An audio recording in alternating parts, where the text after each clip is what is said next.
Mo fẹ́ kí n káàbọ̀ lẹ́ẹ̀kan sí orí ètò wa yìí. Ẹ ṣé tí ẹ̀ ń tẹ́tí sí wa ní gbogbo ìgbà. Ó jẹ́ ayọ̀ mi láti tún wà lórí ètò yìí lẹ́ẹ̀kan sí. Ẹ já Bíbélì wa ìwé Mátíù orí 5.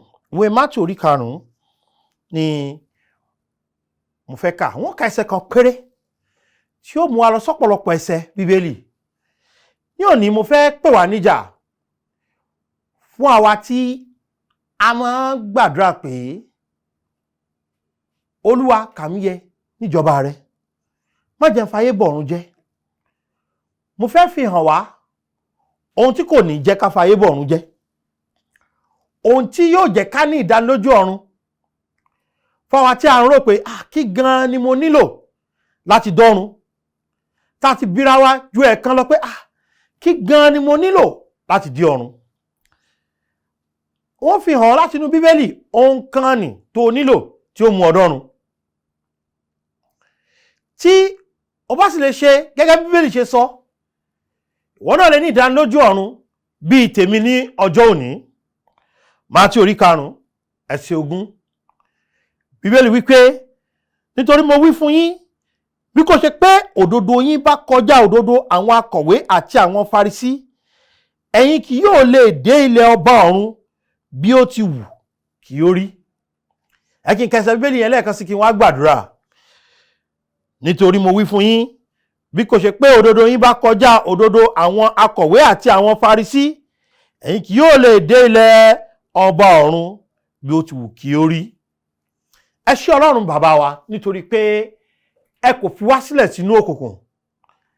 Ẹ ṣé torí pé ẹ̀yin Ọlọ́run wa jẹ́ Ọlọ́run tó ń fi ní mọ̀nà tó sì ń tọ́ni sọ́nà. Ẹ ṣé fún ọ̀rọ̀ yín tí ẹ fún wa àti òmìnira tí a ní láti lè wàásù ọ̀rọ̀ náà ní gbangba. Mo gbàdúrà pé agbára tó wà nínú ọ̀rọ̀ yín kó lè ní ipa rere nínú ayé ẹnì kọ̀ọ̀kan wa lónìí, pé kí ẹ lè lo ọ̀rọ̀ yín nínú ọkàn wa kó lè ṣiṣẹ́ tó yẹ kó ṣe. Tàbárí ẹnikẹ́ni tí kò tíì gba Jésù lónìí, pé kóńtọ̀n kó lè di àtúnbí nínú Kristi Jésù. Mo gbàdúrà Ọlọ́run tó le tó sì lágbára pé jẹ́ kí n lè sọ ọ̀rọ̀ yìí bí ó ṣe yẹ kí n sọ, jẹ́ kí n lè lo àwọn àpẹẹrẹ èyí tí yóò bá iṣẹ́ ìránṣẹ́ yìí mu fún ògo orúkọ mímọ́ yín nìkan, ní orúkọ Jésù Kristi Olúwa wa. Àmín. Bíbélì sọ pé a nílò nǹkan kan tí yóò mú wa dé ilé ọba ọ̀run. Nínú ẹsẹ̀ Bíbélì yìí, mo mọ̀ pé wọ́n ti sọ fún ọ̀pọ̀lọpọ̀ wa pé iṣẹ́ rere wa ni ó mú wa dé ọ̀run. Wọ́n ti sọ fún ẹlòmíràn pé ìwà mímọ́ rẹ̀ ni ó mú dọ́run. Ẹlòmíràn wọ́n ti sọ fún wa pé ẹ̀sìn wa ni ó mú wa dọ́run. Ṣùgbọ́n nǹkan ẹyọ kan ni Jésù ní yóò mú yàn dọ́run nínú ẹsẹ̀ Bíbélì tí a kà yìí. Nǹkan ẹyọ kan náà òun sì nìyí. Jésù pé mo wí fún yín, bí kò ṣe pé òdodo yín bá kọjá òdodo àwọn akọ̀wé. Irú kí la nílò láti lọ sọ́run o? Nǹkan ẹyọ kan tá a nílò náà ní kí ni o? Òdodo. Òdodo la nílò. Righteousness. Òdodo òun la nílò láti dé ìlú ọ̀run. Bí ó sọ pé ṣùgbọ́n òdodo yìí ńkọ́?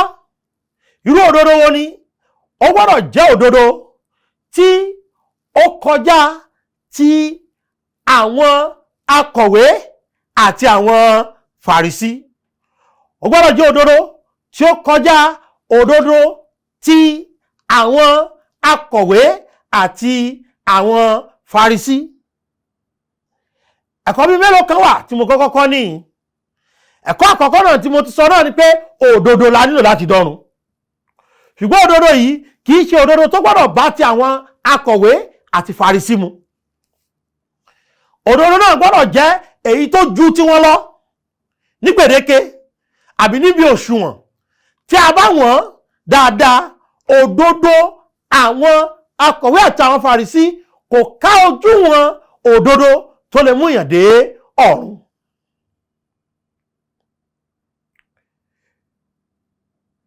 Eléyìí fi hàn wá pé a nílò òdodo èyí tó ká ojú wọn láti dé ọ̀run. Tá a bá fẹ́ dé ilẹ̀ ọba ọ̀run tí í ṣe ìjọba ọ̀run, tá a bá fẹ́ wà níbẹ̀, tá a fẹ́ bá wọn kọrin ayọ̀, tá a fẹ́ bá wọn kọrin ògo, tá a fẹ́ bá wọn kọ Jerusalem orin mi ìlú mi, ilé tí ń bá kú ẹkún ìbùkún ni, tá a bá fẹ́ bá wọn kọ níbẹ̀, tá a bá fẹ́ bá wọn kọ hallelujah, tá a bá fẹ́ bá wọn kọ òkè òsánà níwájú ìtẹ́ láti kọ mímọ́ mímọ́ mímọ́ mọ́ bí àwọn àgbààgbà ṣe ń kọ nínú Bíbélì, tá a bá ṣe bẹ́ẹ̀ a nílò òdodo. Ó gbọ́dọ̀ ju ti wọn lọ pátápátá. Àwọn wọn là ń pè ní akọ̀wé àti àwọn Farisí. Àwọn wọ̀nyí ni a lè kà sí Farisí jẹ́ àwọn tí ó gbàgbọ́ nínú àjíǹde kúrò nínú òkú. Ó jẹ́ ìní. Ṣùgbọ́n kéèyàn tó lè jẹ́ akọ̀wé àti Farisí, ó gbọ́dọ̀ mọ̀ gbogbo tó ń jẹ́ òfin kí ó lè kọ sílẹ̀ kí ó sì lè túmọ̀ rẹ̀. Ó túmọ̀ sí pé gbogbo òwe tí Mósè kọ àti àwọn ọ̀tọ̀ tó wà níbẹ̀ àti àwọn àgbékalẹ̀ òfin tó wà níbẹ̀ ni ó ń tàn gbọ́dọ̀ mọ̀, tí yóò mọ̀ dájú kí wọ́n tó lè kà sí akọ̀wé àti kí ni o Farisí. Nígbà náà àwọn ìwé tá ní nígbà náà ó jẹ́ àwọn ìwé tí wọ́n máa ń sábà kọ sórí awọ. Ó ṣe pàtàkì pé kéèyàn ti kẹ́kọ̀ọ́ débi pé ẹ̀kọ́ tí wọ́n sì máa ń kọ́ lórí òfin ni. Òun tàn gbọ́dọ̀ mọ ìwé Genesis, ìwé Ẹ́sódù, ìwé Lẹ́fítíkù, ìwé Númérì àti ìwé Deuteronomy dájúdájú, kí a tó lè kà á sí akọ̀wé àti Farisí. Torí pé gbogbo òfin tí a fi lélẹ̀ láti ìbẹ̀rẹ̀ pẹ̀sẹ̀ títí di òpin ìwé Deuteronomy ni ó gbọ́dọ̀ yé. Kì í ṣe lẹ́yìn nìkan ni akọ̀wé àti Farisí gbọ́dọ̀ mọ̀. Ṣùgbọ́n a ní àkọsílẹ̀ nínú Bíbélì pé ọkùnrin agbowóde kan àti ọkùnrin Farisí kan wọ́n lọ sínú tẹ́ḿpìlì lọ gbàdúrà. Farisí yìí ó sì fìdí ẹ̀ múlẹ̀ irú òdodo tóun ní. Ó ṣàlàyé àwọn nǹkan kan tóun máa ń ṣe. Kí ni nǹkan tó lóun máa ń ṣe?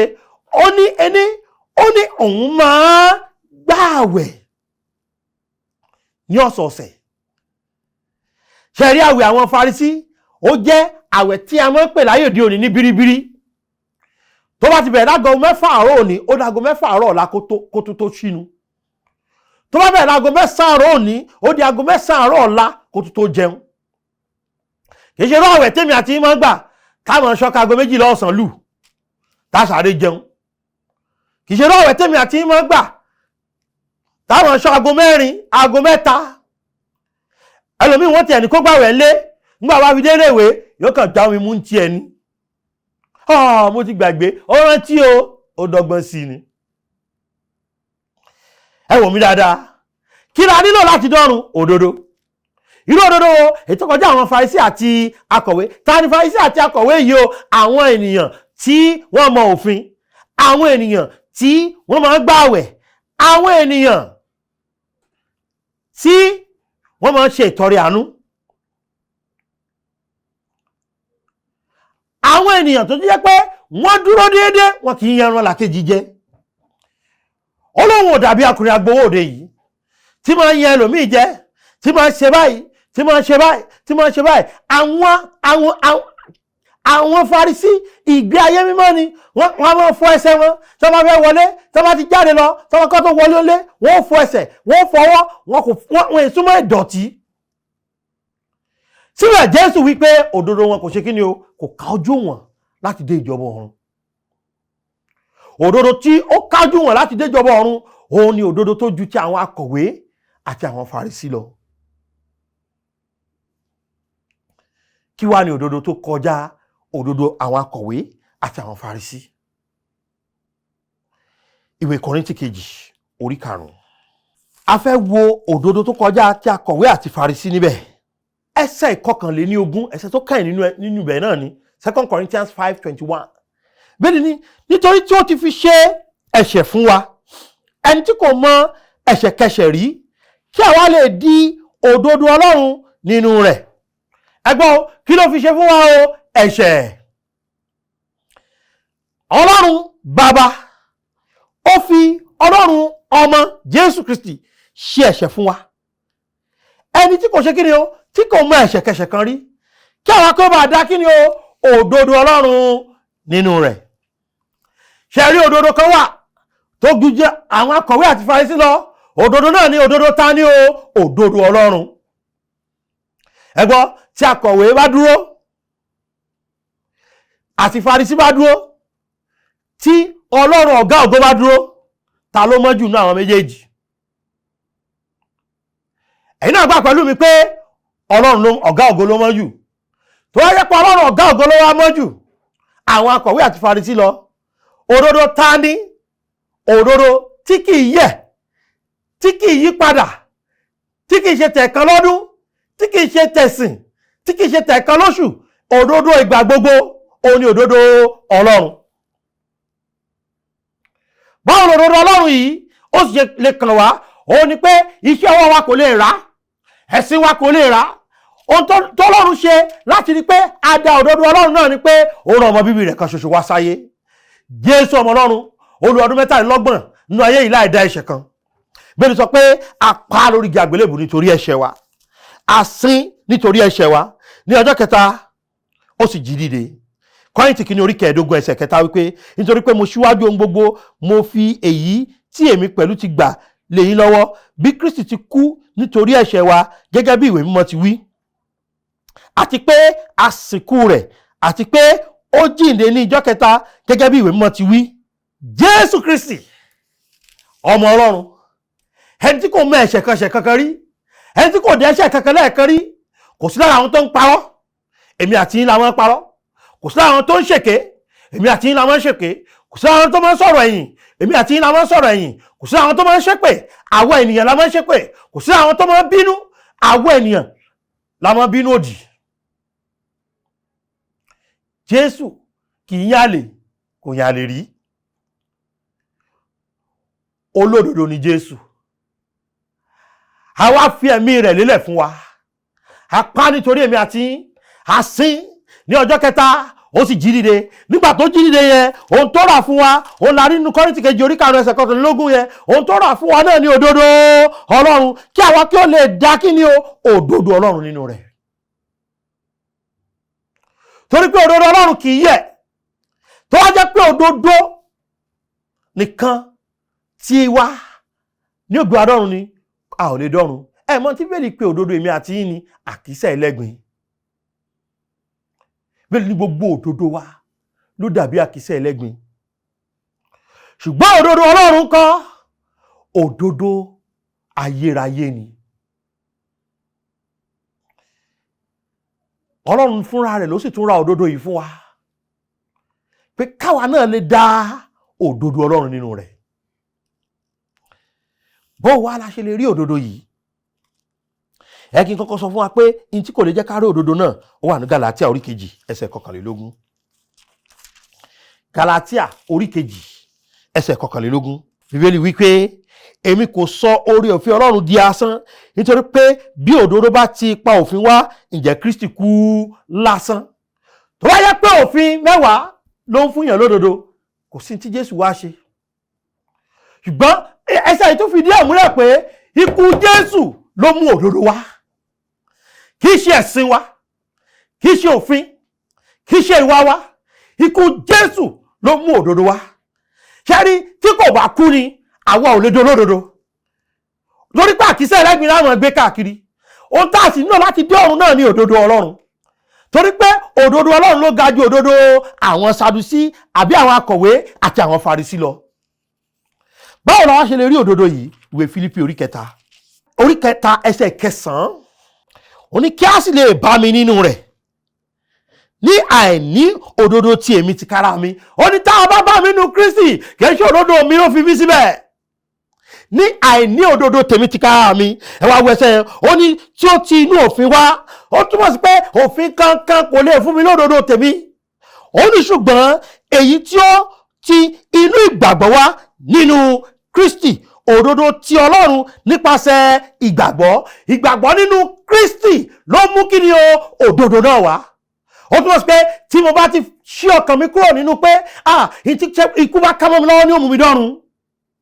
tí mo ṣí ọkàn mi kúrò nínú ìwà rere mi, tí mo ṣí ọkàn mi kúrò nínú ẹ̀sìn mi, tí mo ṣí ọkàn mi kúrò nínú ìṣòro mi, tí mo ṣí ọkàn mi kúrò nínú òfin mẹ́wàá, tí mo ṣí ọkàn mi kúrò nínú iṣẹ́ rere wípé mò ń ṣe ìtọrẹ àánú, tí mo wá gbé ọkàn mi sínú pé ikú, sísin àti àjíǹde Jésù ó san gbèsè ẹ̀ṣẹ̀ mi, ohun tí yóò sọ mí dà ní òdodo Ọlọ́run. Ìgbàgbọ́ mi nínú Kristi ló ń fún mi ní òdodo.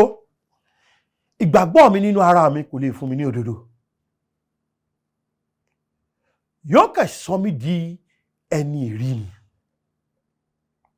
Olórin yẹn kọrin pé gbà tí ìpè kẹyìn bá sì dùn, ń bá lè wà nínú Jésù, kí n wọ òdodo rẹ̀ nìkan, kí n dúró níwájú ìtẹ́. Bí ó ṣe rí rèé, Ọlọ́run kò ní béèrè lọ́wọ́ rẹ lẹ́nu lọ́run pé fiṣẹ́ rere rẹ hàn mí kí n wò bó ṣe rí, ń sì jí o wọlé. Rárá. Ohun tí ó béèrè ni pé aṣọ ìyàwó rẹ dà. Tó bá láṣọ èrí, òdodo tara rẹ, aṣọ èrí ni ó mú jáde. Ìta ni. Ṣùgbọ́n tó bá ti ní Jésù Kristi nínú ọkàn rẹ, yóò ti fún ọ ní òdodo Ọlọ́run. Ọlọ́run kò ní rí ẹ̀ṣẹ̀ rẹ mọ́, nítorí pé ẹ̀jẹ̀ Jésù yóò ti bò ó, yóò sì ti ra òdodo tí ó ṣe pàtàkì ní fún ọ. Torí náà, ìgbàgbọ́ nínú Jésù Kristi nìkan ló ń fúnni ní òdodo náà. Tó o bá ti gbàgbọ́, tó o fi ọkàn sí òdodo tara rẹ, ohun tó ní, ohun náà ni ìdánilójú ọ̀run. Ẹgbẹ́ ẹsẹ̀ ẹlẹ́ẹ̀kan sí, kí a sì lè bá mi nínú rẹ̀, ní àìní òdodo tí èmi ti kára mi, tí ó ti inú òfin wá, ṣùgbọ́n èyí tí ó ti inú ìgbàgbọ́ wá nínú Kristi. Ìgbàgbọ́ wo? Ìgbàgbọ́ nínú Kristi. Tí n bá ti fi ìgbàgbọ́ mi sínú Kristi, kí ni màá ní o? Òdodo tí èyí ṣe ti mi. Òdodo tó kọjá àtàwọn Farisí àti àwọn akọ̀wé. Òdodo wọn nìyẹn o? Òdodo Ọlọ́run. Ìwé Róòmù orí 10. Mo ṣe ń tẹ̀síwájú nínú ọ̀rọ̀ Ọlọ́run yìí. Ìwé Róòmù orí 10.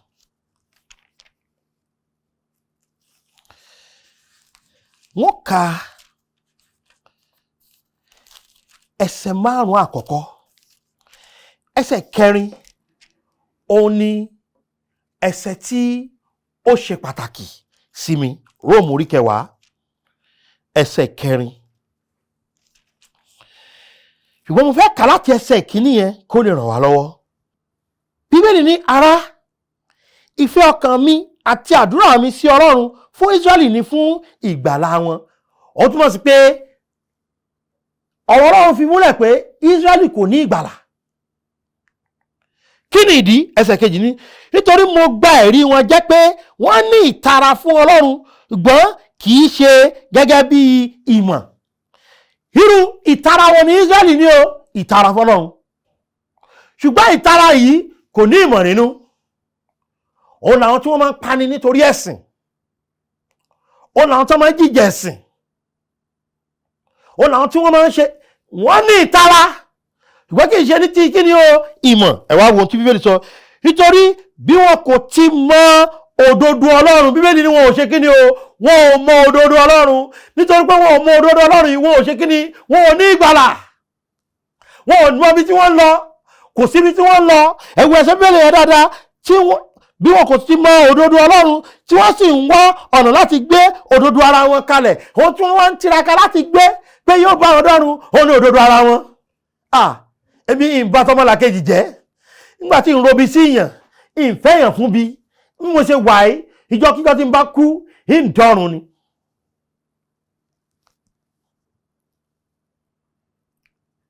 Tó o bá ti ní òdodo Ọlọ́run, o ò lè dọ̀run. Tó o bá ti jẹ́ pé òdodo tara rẹ ló ń ṣiṣẹ́, ó kàn ní ìtara. Bó ń bá wọn kọrin lẹ́gbẹ́ akọrin, tó ń bá wọn ṣaṣọ́nà, tó ń bá wọn ṣòṣìṣẹ́ ìjọ, tó ń bá wọn fèdè fọ̀, tó ń bá wọn mirí jẹ́gẹ́ nú àdúrà, tó jẹ́ pé ó mọ̀ ṣe báyìí.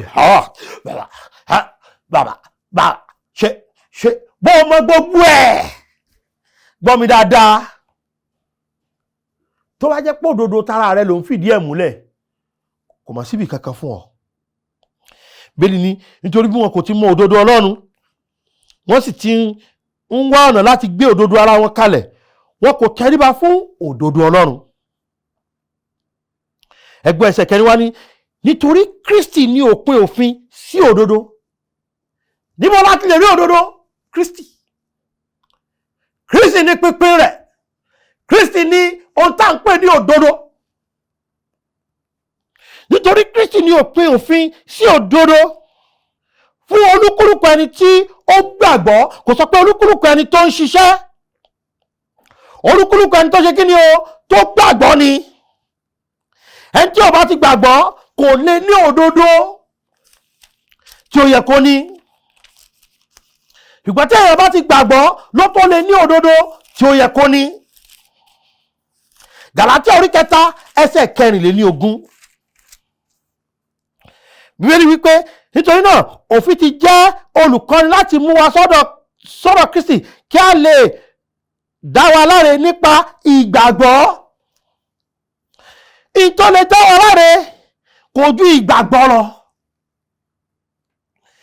Bíbélì wípé ọkùnrin onítúbú yẹn ó béèrè pé bó lòun ó ṣe là. Wọ́n ní gba Jésù Olúwa gbọ́, a ó sì gbà ọ́ là. Tí ò bá ti gba Jésù gbọ́, a ò lè gbà á là. Òpin òdodo ni Jésù Kristi. Mo fẹ́ràn Róòmù orí 10 ẹsẹ̀ 4 yẹn púpọ̀.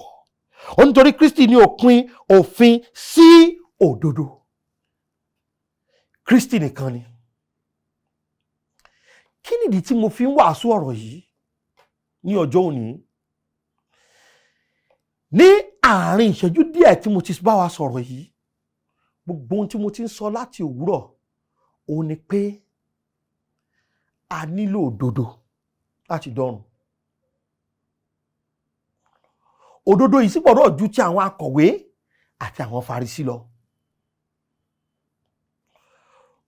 Àwọn akọ̀wé àti Farisí wọ́n yẹ lóòótọ́, ṣùgbọ́n òdodo tí wọ́n ní kò ká àti mú wọn dé ìjọba ọ̀run.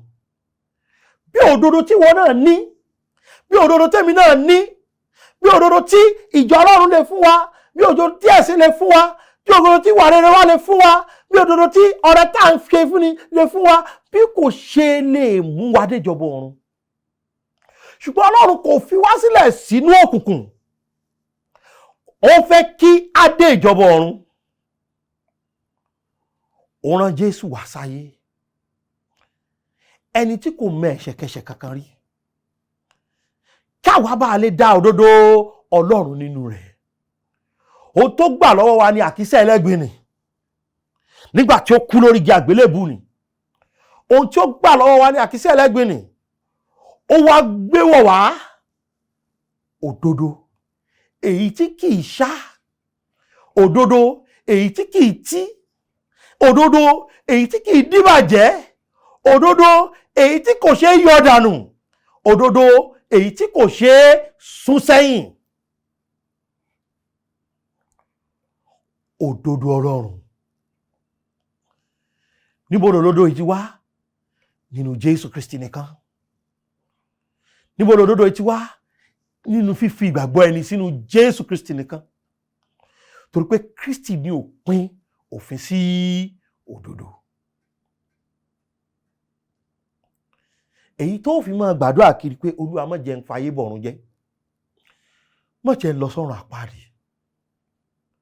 Yàn lónìí o, kí ló fẹ́ kó mú ọdọ́run? Ṣódodo tiẹ̀ àbódodo Ọlọ́run? Tó bá sọ pé òdodo Ọlọ́run lèmi fẹ́ dì mú, gba Jésù lónìí báwọn. Tẹ́rì rẹ bá níbi tó wà ẹ́, torí pé ohun tó fún ọ ní òdodo náà ní ìgbàgbọ́ nínú Jésù. Ohun tó lè fi hàn pé o gba Jésù ìgbọ́, ó ní ìjẹ́wọ́ ẹnu rẹ àti ìgbàgbọ́ ọkàn rẹ. Ṣókè porúkọ Olúwa lónìí, tẹ́rì rẹ bá níbẹ̀, o fẹ́ òdodo Ọlọ́run, wí tẹ̀lé mi pé Jésù, mo mọ̀ pé ẹlẹ́ṣẹ̀ ni mí, àkísà ẹlẹ́gbin lòdodo mi, ṣùgbọ́n ìwọ kú, a sin ọ́, o sì jí dìde láti ra òdodo ayérayé fún mi. Jésù, wá sínú ọkàn mi, kí o sì máa gbé bẹ̀. Jésù, mo gbà ọ́ gbọ́ lónìí, mo sì fi ìgbẹ́kẹ̀lé mi sínú mìíràn jù wọ́ lọ. Jésù Olúwa wa, àmín. Ṣé o ti gba òdodo Kristi lónìí fún ara rẹ?